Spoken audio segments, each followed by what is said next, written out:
예배의 감격에 빠져라. 하나님의 선택하심을 찬송해야 합니다. 구원에 이르도록 선택하심을 찬송해야 합니다. 성경은 다음과 같이 말합니다. 여호와를 찬송하라. 여호와는 선하시며 그의 이름이 아름다우니 그의 이름을 찬양하라. 여호와께서 자기를 위하여 야곱 곧 이스라엘을 자기의 특별한 소유로 택하셨음이로다. 하나님이 우리를 구원받을 자로 선택하셨기에 찬송하지 않을 수 없습니다. 하나님의 선택은 우리에게 은총이기 때문입니다. 예배하기 위해 모였을 때 우리가 선택받은 사람들임을 마음에 새겨야 합니다. 하나님의 은혜로 선택받은 것을 찬송해야 합니다. 죄에서 구원하심에 감사해야 합니다. 구원의 은혜를 전파하도록 부름받은 사실을 기억해야 합니다. 모든 일이 예배를 통해서 이루어져야 합니다.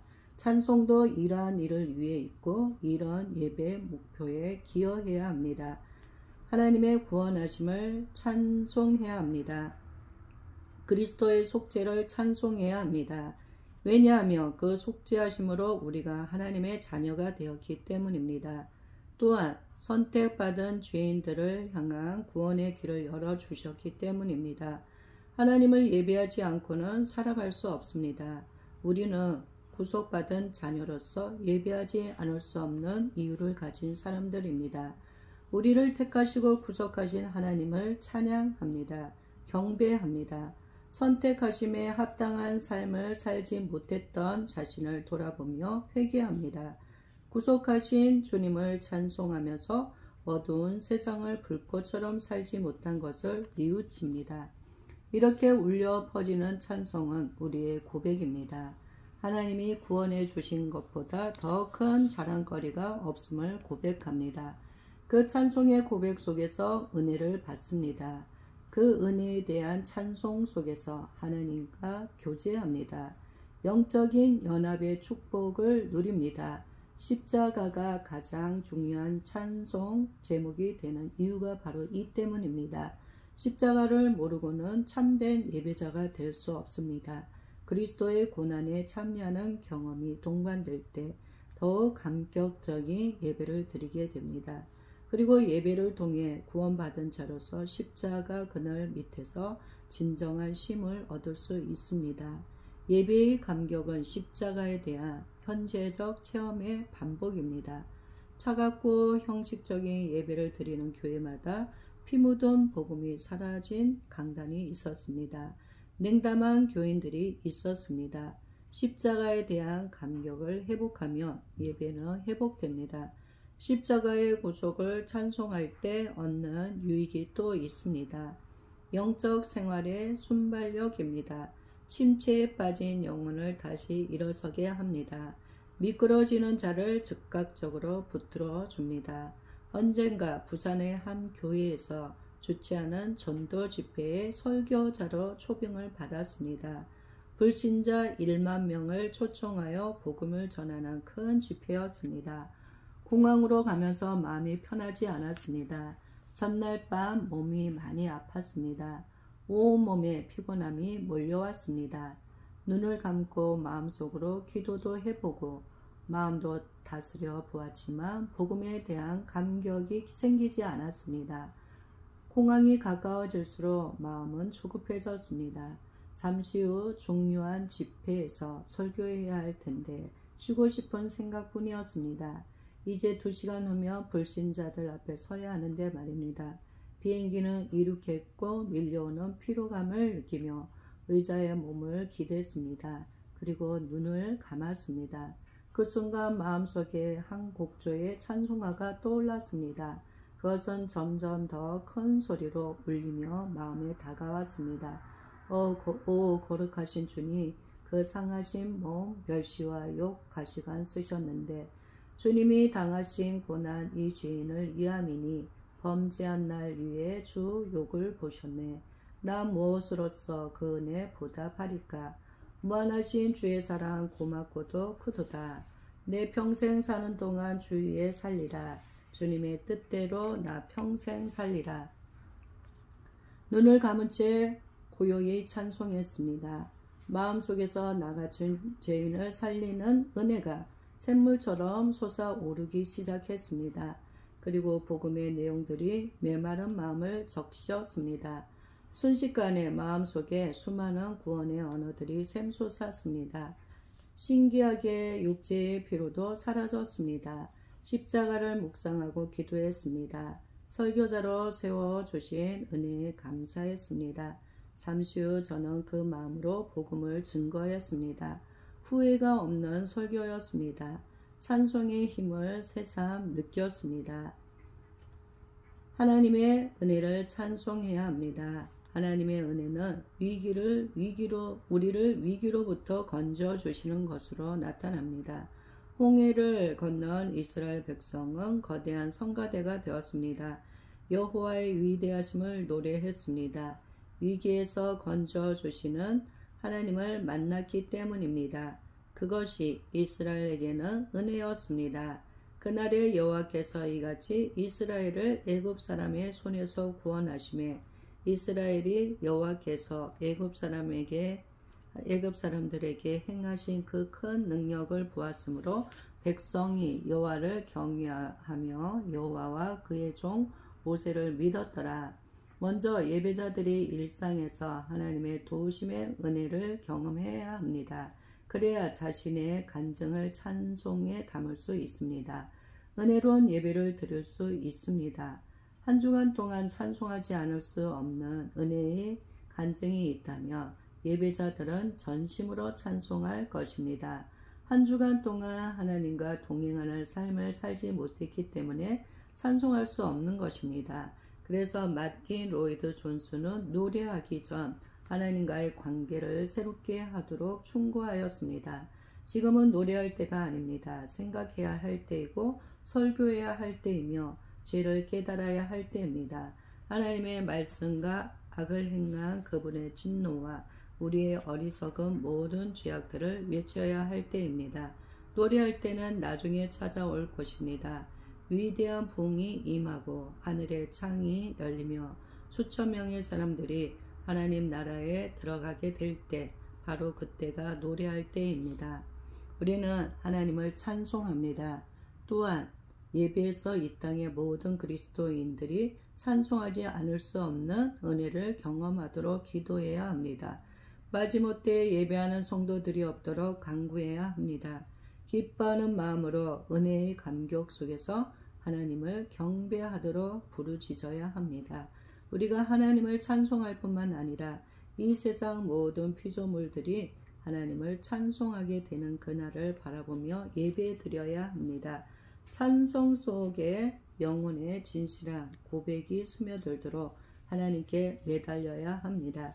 모든 예배자들이 온 마음을 다해 찬송할 수 있는 영광스러운 예배로 돌아가게 해달라고 매달려야 합니다. 거룩한 부흥을 위해 기도해야 합니다. 그때 예배당은 감격에 찬 찬송으로 가득 차게 될 것이기 때문입니다. 우리의 찬송은 불꽃처럼 드려져야 합니다. 예배의 위기는 신앙의 위기입니다. 은혜 없는 예배가 예배자답게 살지 못하게 합니다. 하나님의 은혜는 마음을 깨뜨리며 부어집니다. 예배는 상한 마음으로 통례하는 심령으로 드릴 때 하나님께 연락됩니다. 다윗은 순전하고 흠없는 삶을 살아왔습니다. 그러나 일생에 2번의 커다란 죄를 범합니다. 하나는 인구조사를 실시한 것이 없고 또 하나는 우리아의 아내 밧세바와 동침한 것이었습니다. 인구조사는 행정적인 행위였기에 그 자체가 문제는 아니었습니다. 그러나 신앙적으로는 문제가 되었습니다. 당시 인구조사는 단지 백성들의 수를 헤아리는 것이 아니라 국력을 조사하는 것이었습니다. 특히 싸움에 나갈 병력의 숫자를 헤아리는 것이었습니다. 하나님은 다윗이 그렇게 하는 것을 싫어하셨습니다. 병사와 백성의 수를 의지하거나 자랑하는 것을 원치 않으셨습니다. 당신만 의지하기를 바라셨습니다. 문제는 다윗의 마음이었습니다. 하나님만 의지하던 마음이 변했습니다. 자신의 왕국이 얼마나 대단한지 확인하고자 했습니다. 그것이 하나님 앞에 문제가 되었던 것입니다. 결국 하나님의 징계가 있었습니다. 7만 명의 백성이 전염병으로 죽었습니다. 다윗은 회개하였습니다. 시편 51편은 참회시로 불립니다. 다윗이 밧세바와 간음한 후에 겪은 정죄의식과 용서의 경험을 노래하고 있습니다. 다윗에게 그것은 그의 마음에 있었던 은혜의 세계를 허물어 버리는 커다란 사건이었습니다. 그는 가혹하리만치 그 긴 세월을 큰 고통과 정죄의식 속에서 지냈습니다. 경건하고 이렇게 살아온 과거의 이력에 부끄러운 전력이었습니다. 실제로 고통과 아픔을 혹독한 시련 속에서 겪어야 했습니다. 시편 51편은 그가 이러한 범죄 속에서 겪어야 했던 고통을 생생하게 묘사하고 있습니다. 나의 죄악을 말갛게 씻으시며 나의 죄를 깨끗이 제하소서. 무릇 나는 내 죄가를 아오니 내 죄가 항상 내 앞에 있나이다. 다윗은 하나님과의 관계가 단절되는 고통을 경험했습니다. 범죄로 인해 사망의 음침한 골짜기에 들어서게 되었습니다. 탁월한 영적인 삶이 무너졌습니다. 빛나던 지혜의 빛은 사라지고 어두운 혼돈 속을 지나야 했습니다. 아름다웠던 신앙의 정원은 황폐한 들판으로 변했습니다. 육체로는 잠시 만족을 누렸지만 영혼으로는 공고하였습니다. 하나님의 마음에 합했던 마음이 이제는 하나님 보시기에 심히 악한 사람이 되었습니다. 하나님과의 관계에서 실패를 경험한 사람들은 영적인 회복을 바랍니다. 이것이 신자의 본성입니다. 범죄로 하나님과의 영적 단절을 경험한 다윗도 회복을 위해 몸부림을 쳤습니다. 그는 제사를 통해 죄의 문제를 해결해 보려고 했습니다. 그러나 커다란 실패를 경험했습니다. 그는 이렇게 말합니다. 주께서는 제사를 기뻐하지 아니하시나니 그렇지 아니하며 내가 드렸을 것이라. 주는 번제를 기뻐하지 아니하시나이다. 그는 제사를 통해 죄를 용서받을 수 있을 것이라고 믿었습니다. 그러면 하나님과의 관계가 회복될 것이라고 생각했습니다.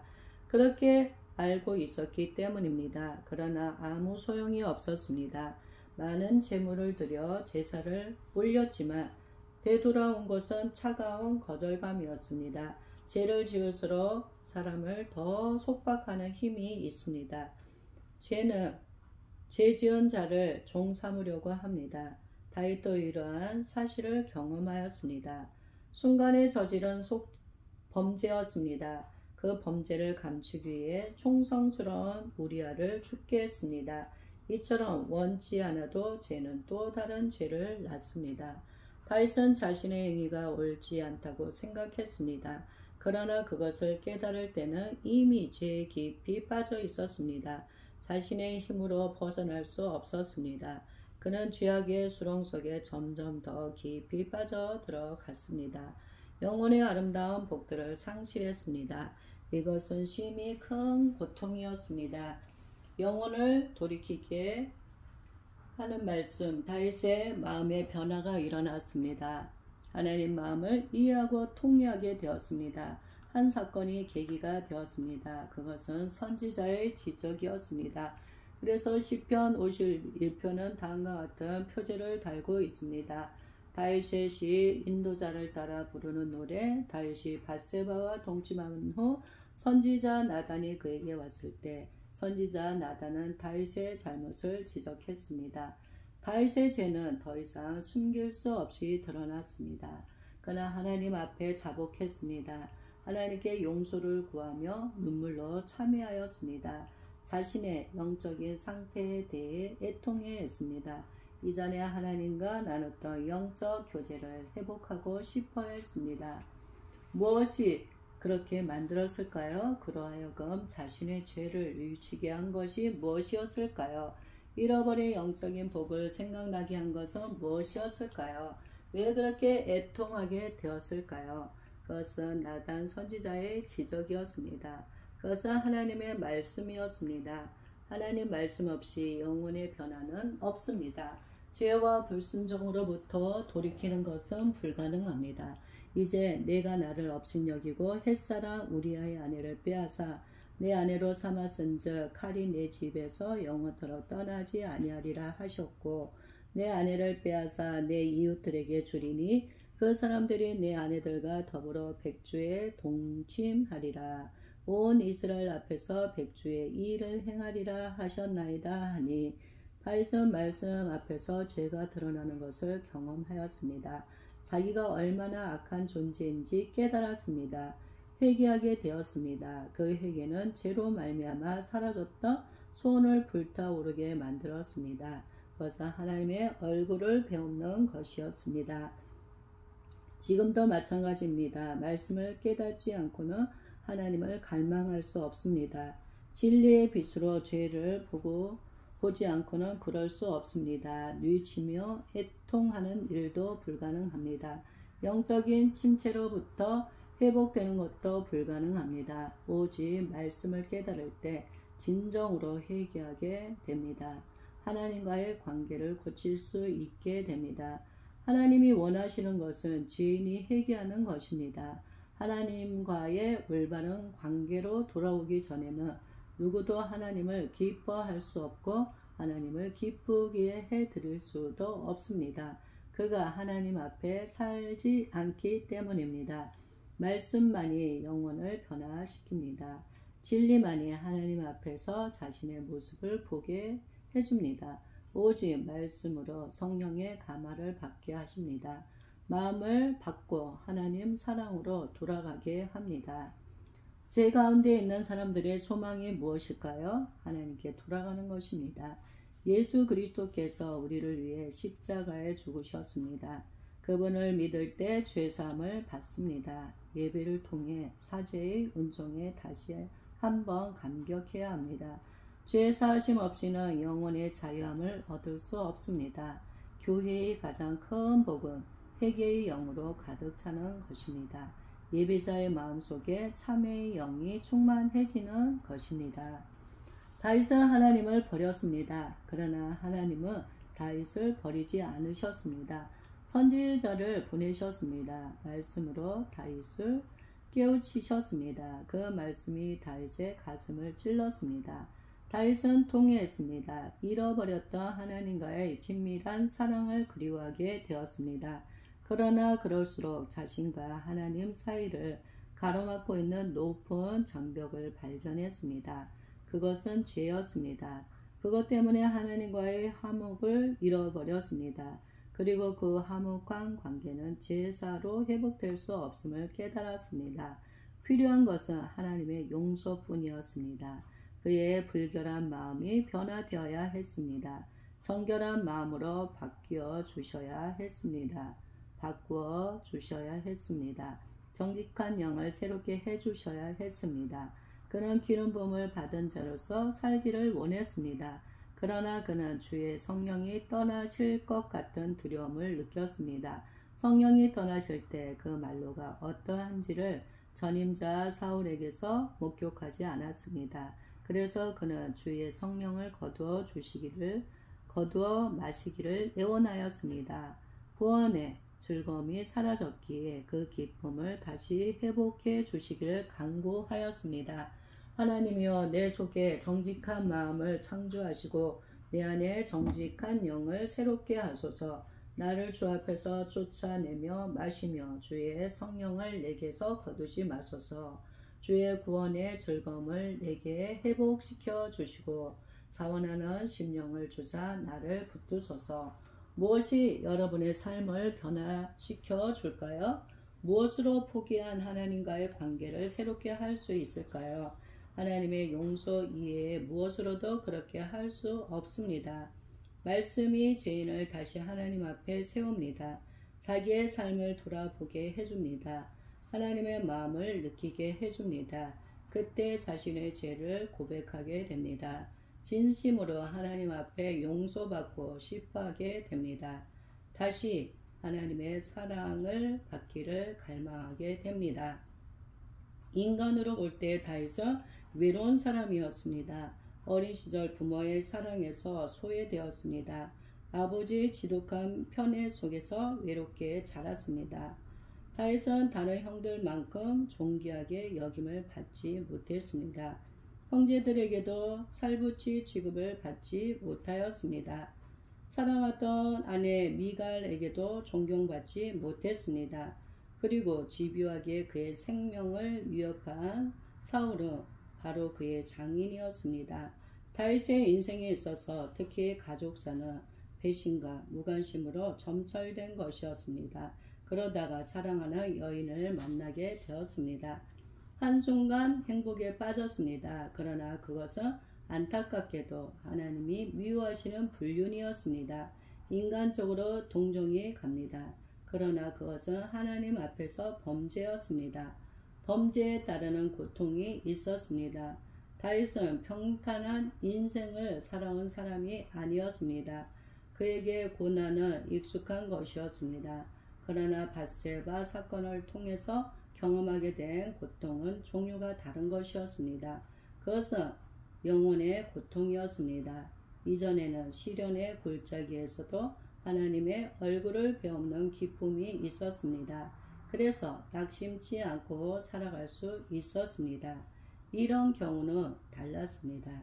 환경은 태평하였지만 마음은 요동쳤습니다. 그처럼 사랑하던 하나님의 얼굴을 배울 수 없었기 때문입니다.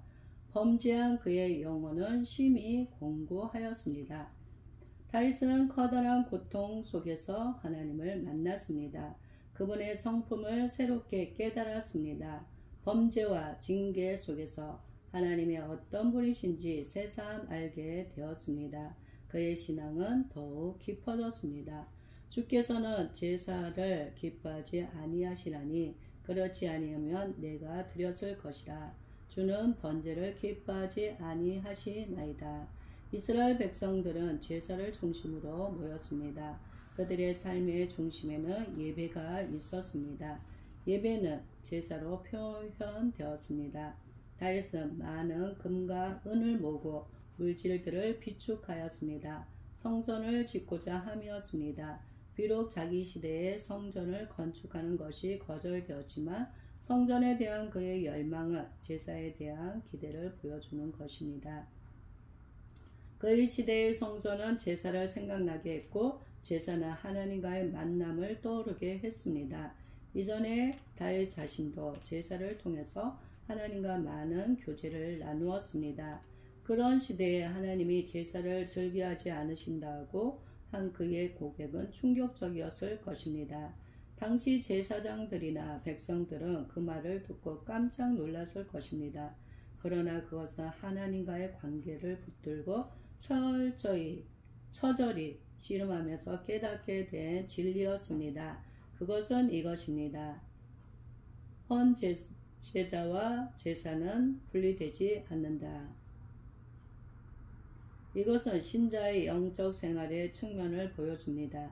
주님이 받으시는 것은 태워드리는 짐승의 연기가 아닙니다. 뿌리는 피가 아닙니다. 잘라드린 짐승의 고기가 아닙니다. 먼저 받으시는 것은 제물을 가지고 나오는 헌제자의 마음입니다. 다윗이 이 사실을 깨달은 것입니다.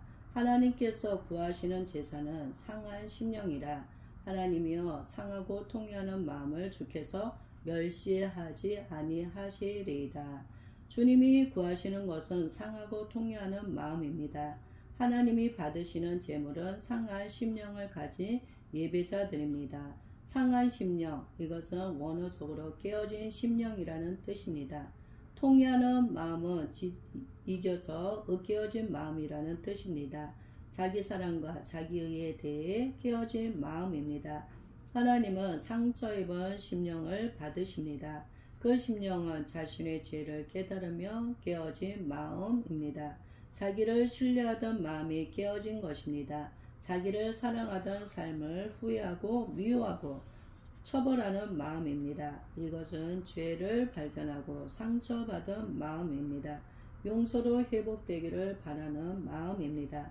주저앉는 대신 하나님만 바라보는 마음입니다. 이것은 세상 사랑 때문에 상한 마음이 아닙니다. 하나님이 바라시는 자신이 되지 못했기에 고통하는 마음입니다. 예배를 통해 우리가 죄인임을 깨달아야 합니다. 하나님 앞에 살기를 갈망해야 합니다. 그때 상한 마음이 됩니다. 거룩하신 하나님을 생각할수록 비참한 자신을 알게 됩니다. 전심으로 용서하시는 은혜를 바라게 됩니다. 그 마음이 예배자가 하나님께 바쳐야 할 최고의 재물입니다. 다윗은 범죄의 고통 속에서 이러한 복음적 사실을 깨달았습니다. 그는 탄식하며 절망하지 않을 수 없었습니다. 그것이 그의 마음을 상한 심령 되게 했습니다. 나는 범죄하였고 더러워졌다. 내가 어떻게 거룩하신 하나님 앞에 나아갈 수 있을까? 교회 생활을 돌아보십시오. 요즘처럼 형식적인 신자들이 많은 시대에는 이 교훈이 더 소중하지 않습니까? 자기의 심령을 제물로 드려본 적이 있습니까? 깨뜨려진 마음을 제물로 바치는 예배를 언제 드렸습니까? 하나님을 만나고자 하는 갈망이 가득한 예배를 어디서 드렸습니까?